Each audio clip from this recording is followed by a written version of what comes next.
పెట్టి మీరు చేస్తున్నారని చెప్పి ఈ 100,00,00,000ని ఏ విధంగా మీరు తీసుకెళ్తుంటారు సార్? సమకూరుస్తున్నారు. అంటే ఎన్టీఆర్ పేరుతో సమకూరుస్తున్నారా? లేకపోతే మీ దగ్గర ఏమి డబ్బు లేదు, మేము చాలా చిన్నవాళ్ళం అంటున్నారు. 100,00,00,000 మరి ఎక్కడి నుంచి తెప్పిస్తారు? సార్ ఇందాకే నేను ఒక మాట అన్నాను, మాది రిజిస్టర్డ్ ఎన్జిఓ. ఒక ఎన్జిఓకి సిస్టంలో ఎన్నిటికి యాక్సెస్ ఉంటుంది, అలాగే ఎన్నిటిని చేయగలదో ఇక్కడ సగం మందికి తెలియదు సార్. బయట అంటే అది వాళ్ళ సబ్జెక్ట్ కాదు, అది తప్పేం కాదు. మేము కూడా చాలా తెలుసుకున్న తర్వాతే దీంట్లోకి దిగడం జరిగింది. 100,00,00,000ని మా కారు డిక్కీలో ఉన్నాయనో, లేకపోతే మా ఇంట్లో ఉన్నాయనో, మా సభ్యుల దగ్గర ఉన్నాయనో మేము ఎక్కడా చెప్పలేదు సార్. 100,00,00,000 రూపాయల సేవాయజ్ఞం, దాన్ని ఎగ్జాక్ట్లీ ఇంగ్లీష్లో ట్రాన్స్లేట్ చేస్తే 100 crore rupees social impact initiative. అంటే మీ జోబులో నుంచి రూపాయి తీసి ఖర్చు పెట్టారంటే ఆబ్వియస్లీ ఇంకొకళ్ళు వచ్చి 9 రూపాయలు ఖర్చు పెట్టి చేసేటట్టు మీరు చేశారు. అక్కడ 10 రూపాయలు సేవ చేయించినట్టు మీరు. అక్కడ 10 రూపాయలు మా జోబులోంచి పెట్టాల్సిన అవసరం లేదు. మేము సామాన్యం అంటున్నాం సార్, మా దగ్గర 100,00,00,000 ఎలా వస్తాయి? అన్ని పుకార్ని మేమేమి ఇలా రుద్దలేదు సార్. మేము స్ట్రిక్ట్లీ మా వర్డ్ మీదే ఉన్నాం. అండ్ ఒక రోజు ఒక వేదిక వస్తుంది, ఆ వేదిక మీద వివరిస్తాం. ఈ 100,00,00,000 గురించి కూడా చెప్తాం. సో ఈ 100,00,00,000కి ఒక ముఖ్య ఉద్దేశం, మా టెక్నికల్ టీం, మా లీగల్ టీం గత 6 నెలలుగా 7 నెలలుగా కష్టపడుతుంది ఒకటే, CSR funds, corporate social responsibility funds. So దీని గురించి అందరికీ పూర్తి అవగాహన ఉండదు. ఇప్పుడు ఈ ఊరు వాడ కార్యక్రమం నందమూరి తారక రామారావు గారు అనుమతి తీసుకున్నారా? ఒకటి. రెండోది, 2 రాష్ట్రాల్లో చేస్తారా, ఒక ఆంధ్రప్రదేశ్లో మాత్రమేనా?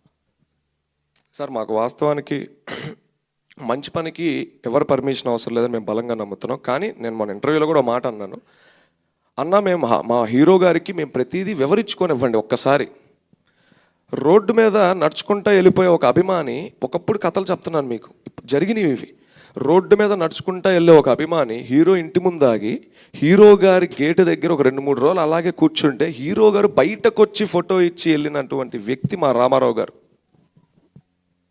అలాంటిది 7 సంవత్సరాల నుంచి ఇంత సర్వీస్ చేస్తా, ఇంత అంటే మేము ఒక్కళ్ళమే చేస్తామని ఎప్పుడు చెప్పట్లేదండి. మాది కూడా మేము ఎగ్జాగరేట్ చేయట్లేదు, జనాలే ఎగ్జాగరేట్ చేస్తున్నారు.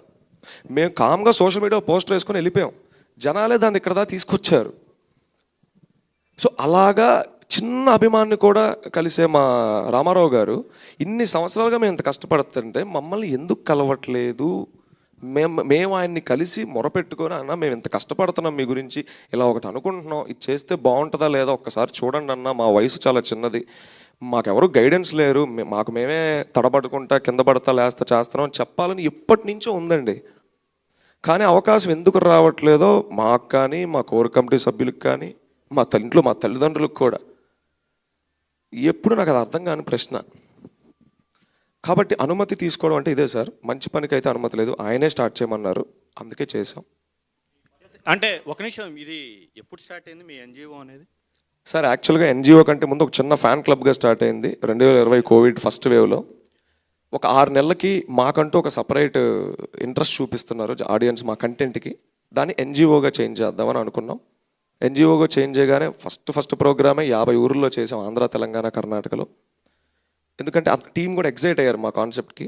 మన రాజీవ్ కనకాల గారే పోస్టర్ లాంచ్ చేశారు.